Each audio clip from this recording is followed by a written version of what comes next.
Hello ସାଙ୍ଗମାନେ, ମୁଁ ଆଜି ମୋର ଆପଣମାନଙ୍କର ଏବଂ ଆମ ସମସ୍ତଙ୍କର ଫେଭରାଇଟ୍ ଗୁପଚୁପ୍ ବନେଇବା ପାଇଁ ଯାଉଛି।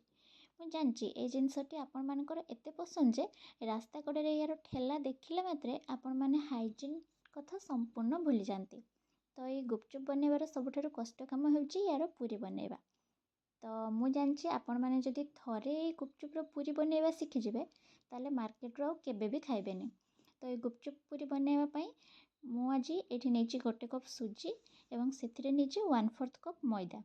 ତାପରେ ଏଥିରେ ଆଉ କିଛି ବି ଲୁଣ, ଖାଇବା ସୋଡ଼ା କିଛି ବି ପକାଇବେ ନାହିଁ। କେବଳ ଜଳକୁ ଏମିତି ଫୁଟେଇକି ଗରମ ପାଣିକୁ ପକାଇବେ ୟା ଉପରେ। ଏବଂ ମନେ ରଖିବେ, ଗରମ ପାଣି ପକାଇଲା ବେଳେ ବହୁତ ଜୋରରେ ତାତିଥାଏ। ଆପଣମାନେ ପ୍ରଥମେ ଚାମଚଟାକୁ ଗୋଳେଇବେ, ତାପରେ ହାତରେ ଲଗେଇକି ଗୋଳେଇବେ। ତାପରେ ଏମିତି ଦେଖନ୍ତୁ, ଏମିତି ହାତରେ ଚକଟିକି ଗୋଟେ ୟାର ଟାଇଟ୍ ଡୋ ଏମିତି ବନେଇ ନେବା ଏବଂ ୟାକୁ 10ରୁ 15 ମିନିଟ୍ ପାଇଁ ରେଷ୍ଟ ପାଇଁ ଛାଡ଼ିଦେବା। 10ରୁ 15 ମିନିଟ୍ ହିଁ ରଖିବେ, ୟାଠୁ ଅଧିକ ସମୟ ଆଉ ରଖିବେନି। ତାପରେ 10ରୁ 15 ମିନିଟ୍ ପରେ ୟାର ଛୋଟ ଛୋଟ ପେଡ଼ା ବନେଇ ନେବା ଏବଂ ତାପରେ ୟାକୁ ବେଲଣା ସାହାଯ୍ୟରେ ବେଲି ନେବା।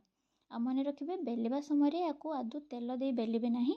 ଯଦି ଦରକାର ପଡ଼େ ତାହେଲେ ମଇଦା କିମ୍ବା ଅଟା ଲଗେଇ ବେଲିବେ।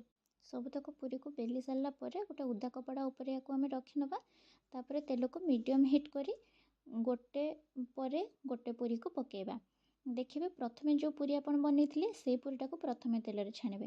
ଆଉ ମନେ ରଖିବେ, ଦେଖିବେ ଆପଣଙ୍କର ପୁରୀ ଯେଉଁଟା କପଡ଼ା ଉପରେ ରଖିଛନ୍ତି, କପଡ଼ା ସାଇଡ଼୍କୁ ଯେଉଁ ପୁରୀର ଯେଉଁ ଭାଗ ଥିବ ସେଟା ଟିକେ ଓଦା ଥିବ ଆଉ ଉପର ସାଇଡ଼୍ଟା ଶୁଖିଲା ଥିବ। ତ ଆପଣମାନେ ମନେ ରଖିବେ, ଯେଉଁ ପୁରୀର ଯେଉଁ ସାଇଡ଼୍ଟା ଟିକେ ଓଦା ଅଛି, କପଡ଼ା ମାନେ ତଳ ପଟକୁ ଯେଉଁଟା ଥିଲା କପଡ଼ା ସାଇଡ଼୍କୁ, ସେଇଟାକୁ ତେଲରେ ଆପଣମାନେ ପକାଇବେ।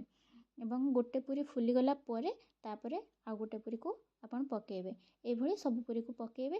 ଦେଖିବେ ଗୋଟେ ବି ପୁରୀ ଆପଣଙ୍କର ମିସ୍ ଯିବନି, ସବୁ ଫୁଲିଯିବ।